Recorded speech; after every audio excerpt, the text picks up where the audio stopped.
এক পশুপ্রেমী সংগঠনের উদ্যোগে এই প্রথম জলপাইগুড়ি শহরে হলো ডগ শো প্রতিযোগিতা। রবিবার শহরের কলেজ পাড়ার এবিপিসি ময়দানে এই ডগ শো আয়োজন করা হয়। জলপাইগুড়ির পাশাপাশি অসম, শিলিগুড়ি, মালদহের পাশাপাশি বিভিন্ন জায়গা থেকে কুকুর প্রেমীরা নিজেদের ডগ নিয়ে হাজির হয়েছিলেন এই অনুষ্ঠানে। উদ্যোক্তাদের দাবি, উত্তরবঙ্গের বিভিন্ন জায়গায় ডগ শো হলেও জলপাইগুড়ি শহরে এর আগে কোনোদিন হয়নি। বেশ কয়েকদিনের প্রস্তুতিতে এদিন একদিনের ডগ শো হলো। দেশি বিদেশি বিভিন্ন জাতের পোষ্য কুকুর নিয়ে হাজির হয়েছিলেন অনেকেই। প্রতিযোগিতায় অংশগ্রহণ করেছেন বিভিন্ন জায়গার প্রায় 2 শতাধিক মানুষ তাদের পোষ্য কুকুরদের নিয়ে। এছাড়াও অনেক পশুপ্রেমীরা এদিনে ডগ শো দেখতে এসেছিলেন। চিকিৎসক সৌমেন চট্টোপাধ্যায় বলেন, ডগ শো এই প্রথম হচ্ছে জলপাইগুড়ি শহরে। তিনিও ডগ নিয়ে থাকেন, এই কারণে দেখতে এসেছেন। এই দিনের শো থেকে সচেতনতামূলক কিছু পরামর্শ দেওয়া হচ্ছে। কলকাতা থেকে বিচারকরা এসেছেন। আরও এক পশুপ্রেমী বলেন, বাড়ির পোষ্য কুকুর নিয়ে এসেছেন ডগ শোতে, খুবই ভালো লেগেছে তাদের।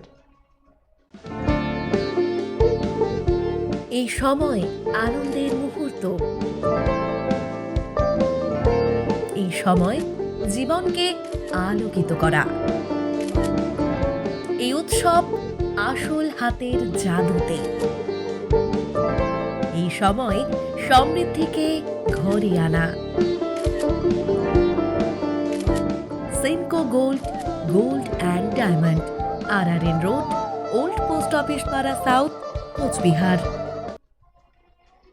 এই healthy heaven Medlife private limited থেকে যে জলপাইগুড়িতে ডগ শো অর্গানাইজেশন হয়েছে, যেটা জলপাইগুড়িতে প্রথম, আগে কখনো এটা হয়নি।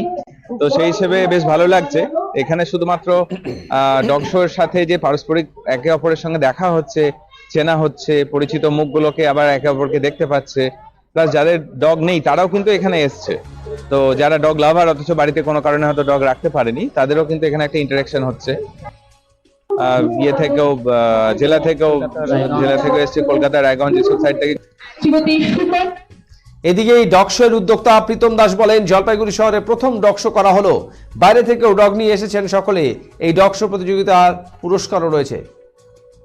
এই প্রথমবার হেলথ হেভেন মেডল্যাবের পক্ষ থেকে একটি মেগা ডগ শো অ্যারেঞ্জমেন্ট করা হয়েছে। এর সাথে আমাদের অ্যাসোসিয়েশন হিসেবে রয়েছে জলপাইগুড়িতে আরো যারা পশুপ্রেমী সংগঠন আছে বা আরো যারা দোকান আছে, যারা মানে বিক্রি করে থাকেন, আমার সঙ্গে যুক্ত হয়েছেন। আমরা এখানে একটি অ্যাওয়ারনেস কাম ডগ শো করতে চেয়েছি। কারণ হচ্ছে এখানে পার্টিসিপেশন যারা করছে তারা প্রত্যেকেই পশুপ্রেমী। আর পশুপ্রেম মানে শুধুমাত্র এই নয় যে আমরা বিদেশি কুকুরকে ভালোবাসবো, দেশি কুকুরকে ভালোবাসবো না। আমাদের এখানে দেশি এবং বিদেশি উভয় প্রজাতির কুকুর পার্টিসিপেট করছেন। শ্রীমতী সুকন্যা সাহা মহাশয়াকে এবং